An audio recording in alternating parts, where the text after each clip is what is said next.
Clarifying his controversial comment on the Bengaluru sexual assault case, Karnataka Home Minister G. Parameswara claimed that his remarks were misunderstood. In an attempt at damage control, G. Parameswara said he stands firmly for the protection of women and that his statement was taken out of context. Let's listen into what he said.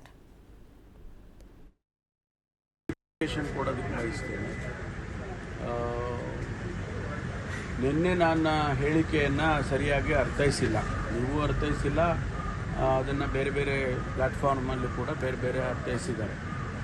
ನಾನು ಯಾವತ್ತೂ ಕೂಡ ಮಹಿಳೆಯರ ರಕ್ಷಣೆಯ ಪರವಾಗಿರೋನು.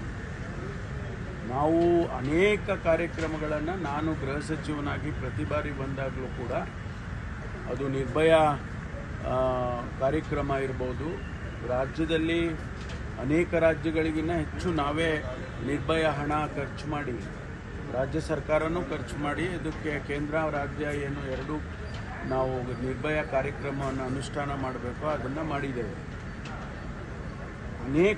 ನಾನು ಅದನ್ನು ಪ್ರತ್ಯೇಕವಾಗಿ ಒಂದು ದಿವಸ ಪ್ರೆಸ್ ಕಾನ್ಫರೆನ್ಸ್ ಕರೆದು ನಾನು ಹೇಳ್ತೇನೆ ಏನೆಲ್ಲ ಕಾರ್ಯಕ್ರಮಗಳನ್ನು ನಾವು ವಿಮೆನ್ ಪ್ರೊಟೆಕ್ಷನ್ಗೆ ನಾವು ಬೆಂಗಳೂರಿನಲ್ಲಿ ಮತ್ತು ಕರ್ನಾಟಕದಲ್ಲಿ ಮಾಡಿದ್ದೇವೆ. ಅದು ಒಂದು ಹೇಳಿಕೆಗೆ ಅದನ್ನು ತಿರುಚಿಬಿಟ್ಟು ನನ್ನ ಬಗ್ಗೆ ಮಾತನಾಡೋದು ಸರಿ ಕಾಣಿಸಲ್ಲ.